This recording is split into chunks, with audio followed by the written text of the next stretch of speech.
एक बार की बात है, एक सेठ जी थे जिनके पास बहुत धन दौलत थी। सेठ जी की एक बेटी थी जिसकी शादी उन्होंने एक बड़े और प्रतिष्ठित परिवार में की थी, मगर बेटी के दुर्भाग्य के कारण उसका पति जुआरी और शराबी निकला और उनके घर की सारी संपत्ति धीरे धीरे खत्म हो गई। बेटी की इस हालत से सेठानी जी बेहद चिंतित रहती थीं। वे अक्सर सेठ जी से कहती, आप तो दुनिया भर की मदद करते हो, लेकिन अपनी बेटी की मदद क्यों नहीं करते जो इस कठिन समय से गुजर रही है। सेठ जी हमेशा शांत भाव से जवाब देते, जब उनके भाग्य का वक्त आएगा तो मदद खुद चलकर उनके पास आएगी।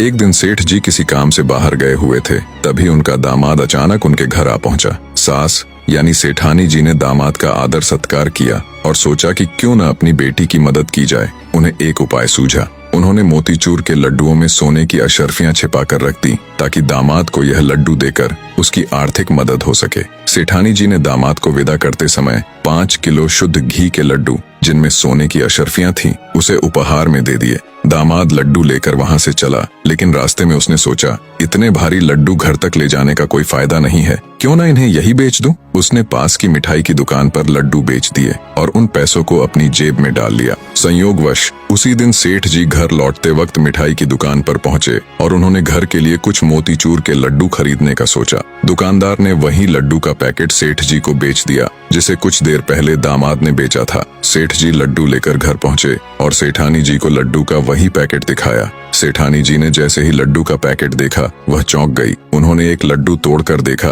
तो उसमें से वही सोने की अशर्फियां निकली जो उन्होंने दामाद के लिए छिपाई थी। सेठानी जी अपना माथा पकड़कर बैठ गई और सेठ जी को पूरी कहानी सुनाई, दामाद के आने से लेकर अशर्फियां छिपाने तक की पूरी बात। सेठ जी ने यह सब सुनकर मुस्कुराते हुए कहा, भाग्यवान, मैंने पहले ही कहा था कि उनका भाग्य अभी नहीं जागा है। देखो, न तो अशर्फियां दामाद के भाग्य में थी और न ही मिठाई वाले के। इसीलिए कहते हैं कि भाग्य से ज्यादा और समय से पहले किसी को कुछ नहीं मिलता। कहानी का मर्म यह है कि जीवन में सब कुछ अपने समय पर ही मिलता है। हमें धैर्य रखना चाहिए और जितना ईश्वर देता है उसमें संतोष करना चाहिए। जैसे झूला जितना पीछे जाता है उतना ही आगे भी आता है। सुख और दुख जीवन के हिस्से हैं जो समय समय पर हमारे जीवन में आते रहते हैं। इसलिए किसी की मजबूरी पर कभी मत हंसो। कोई भी अपनी मुश्किलें खरीद कर नहीं लाता और बुरा वक्त भी बिना चेतावनी के आता है। हमें हमेशा समय और किस्मत की कद्र करनी चाहिए। वीडियो पसंद आया हो तो वीडियो को एक लाइक करके कमेंट में अपनी प्रतिक्रिया जरूर शेयर करें।